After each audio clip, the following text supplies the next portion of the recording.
Hello and welcome to Dr. T's Algebra 2 class. In this video we're going to look at parabolas. What are they? How can we define them? And then what do they look like on a graph as compared to in algebraic form in an equation? Well, first of all, a parabola is a set of points that is equidistant. That's not a very good one. A set of points which is equidistant from another point called a focus and a line called a directrix. And so here we'll have our focus, and then we've got a line under. This is an upward facing parabola, so our directrix is below. The focus is always inside the parabola. The directrix is always outside the parabola. Directrix. And any point on that parabola, for example, the vertex at the bottom here for an upward facing parabola, any point on that parabola is equidistant from the focus and the directrix. That goes for also the roots. The roots are on both sides there, and they are equidistant from both the focus and the directrix. It goes for any point on that parabola, equidistant from both the focus and the directrix. And that is how we would define a parabola generally. Now,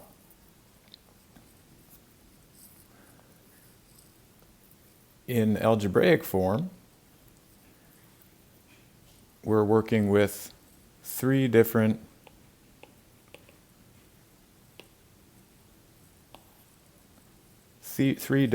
algebraic forms. First is the vertex form. So we've got y is equal to a times x minus h squared plus k. This exponent here tells us that we have growth in an exponential fashion. So that's what this increasing slope like that looks like. That's why we have increasing slope rather than more linear slope, right? And we've got it in both directions for a parabola. In vertex form, as well as in standard form, the a value is going to tell us if it opens up or down. It opens up if a is positive, it opens down if a is negative. It's also going to tell us how wide or narrow the graph is. It's going to be wide if a is a fraction, less than 1, an absolute value of less than 1. And it's going to be narrow if our absolute value is greater than 1. Our h there, h, is the x component of the vertex. Our k over here is the y component of the vertex. Remember that vertex is either the top point in a downward facing parabola, or it's the bottom point, the minimum, in an upward facing parabola. We're also going to look at, we could see standard form. Standard form, ax squared plus bx plus c,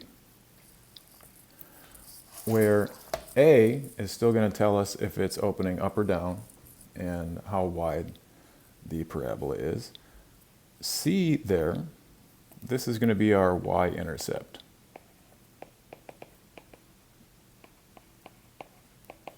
That's our y-intercept. And then B is going to tell us it's going to shift to the right or to the left. And we'll get into graphing here in a moment. We could also have factored form.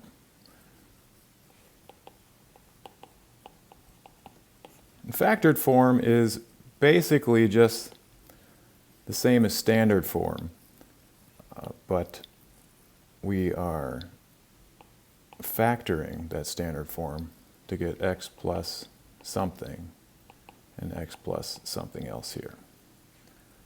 Right, and we'll look at more of that in a future video. So what does this all mean? Well, say we've got our parabola in vertex form. And for example, we've got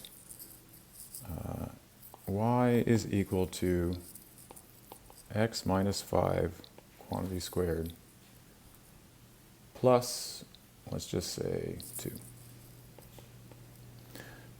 Now, we can look at this and identify the vertex just by looking at h and k there.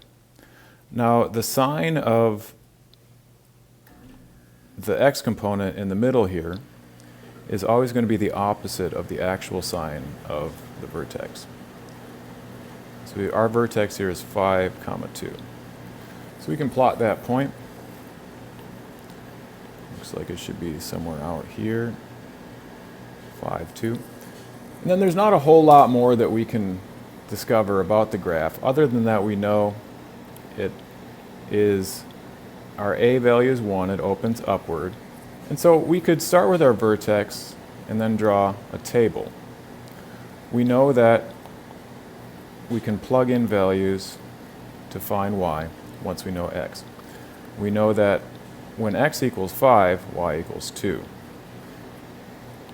Let's plug in a couple other points to the right and to the left. Start to the left.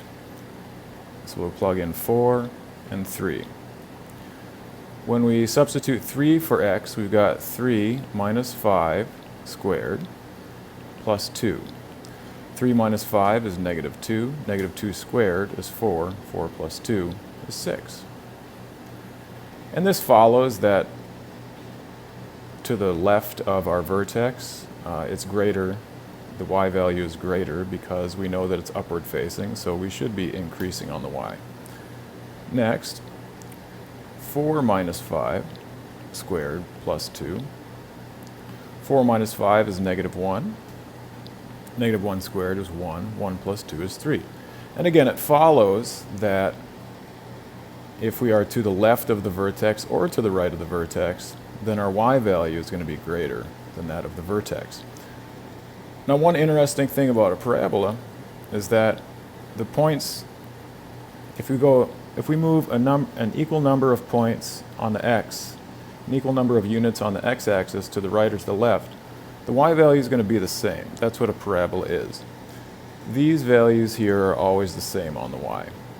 So we know that it's going to be 3 and 6, and we can check that by substituting 6 minus 5 squared, that's negative 1 squared, that's 1 plus 2 equals 3. Same thing, check. And 7 minus 5 squared plus 2 is negative 2 squared plus 2 is negative 2 squared is 4. 4 plus 2 is 6. Check. And so, starting with only the vertex and then a table and then substitution, we can find more points on the parabola such that we can graph it. Now, in another video, in the next one, we'll go over some more techniques to graph it and then moving backwards and forwards from graphs to equations. This has been Dr. T's Algebra 2. Thank you.